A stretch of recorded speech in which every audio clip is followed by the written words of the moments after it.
Salam sejahtera Malaysia. Kali ini SPRM pula membuat kejutan.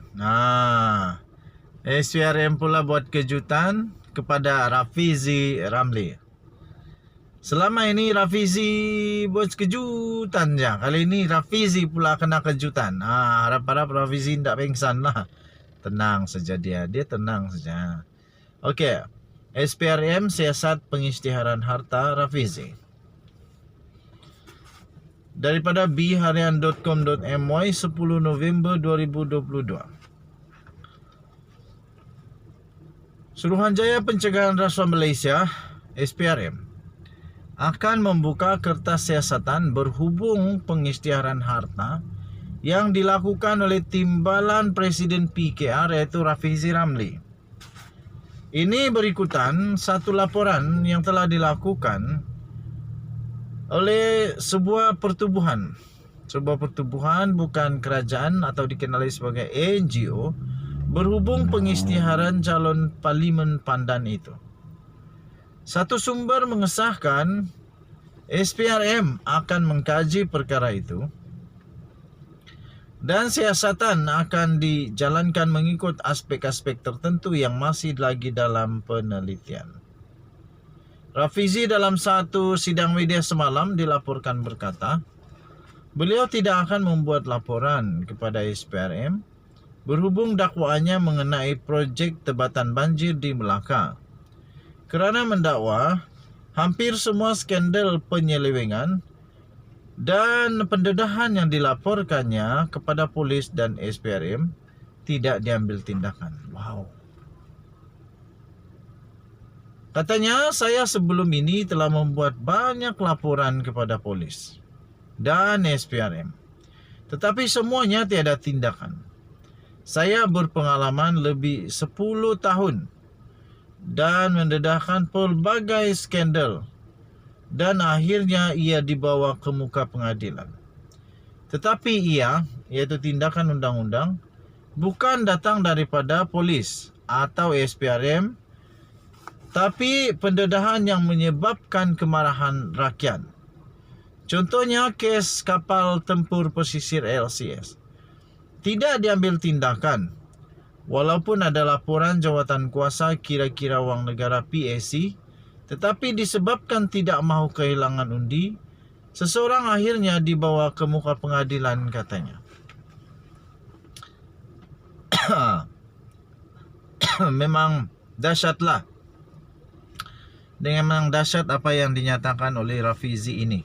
Kalau betul, betulkah polis tak ambil tindakan? Betulkah SPRM tak ambil tindakan? Sampai Rafizi pun putus asa sudah kah? Dia bukan putus asa, dia fed up. Dia fed up untuk buat laporan polis dan laporan SPRM.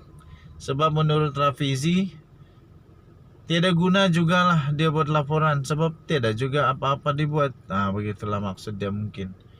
Tapi betul kah? Macam ada lah. Mungkin SPRM buat siasatan juga. Tapi secara cara yang lebih sistematik kali. Bukan kasih umum terus heboh-heboh gitulah.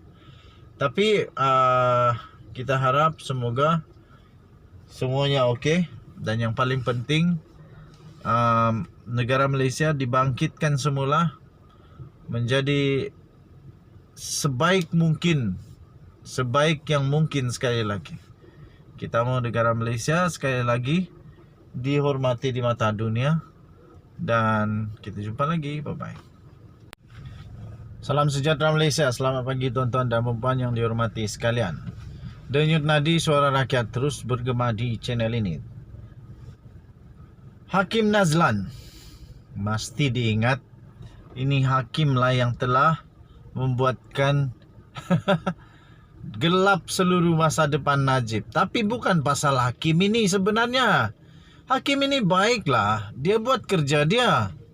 Yang salah itu yang pergi sakau duit, yang pergi curi duit, yang pergi makan rasuah, yang pergi buat pengubahan wang haram semua, itu yang salah. Apa pula hakim yang salah?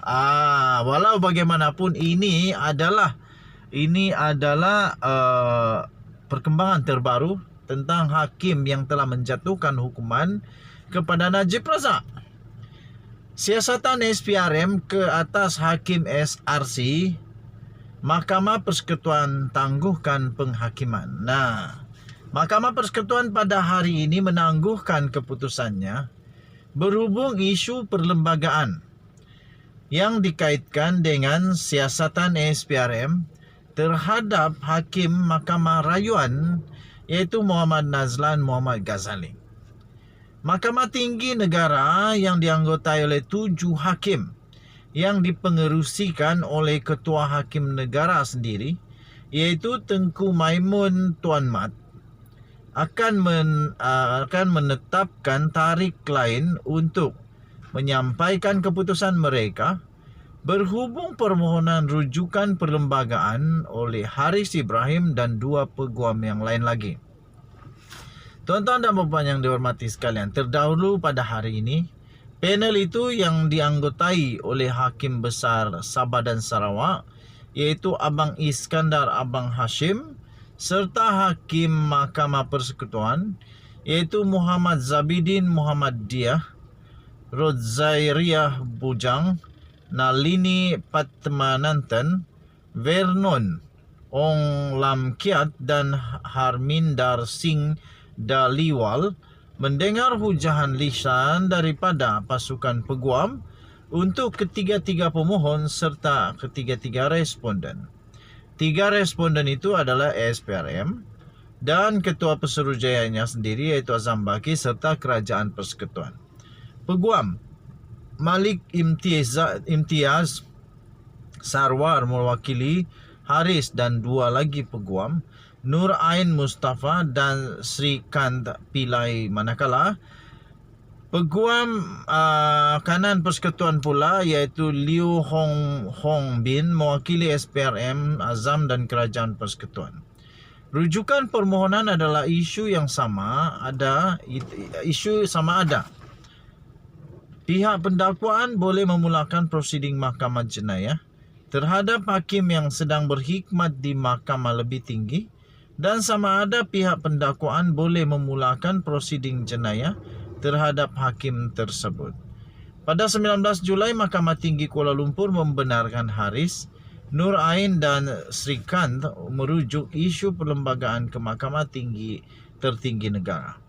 Ketiga-tiga pengamal undang-undang itu memohon jawapan daripada Mahkamah Tinggi berhubung soalan rujukan untuk menyelesaikan tindakan undang-undang utama mereka yang belum selesai di hadapan mahkamah.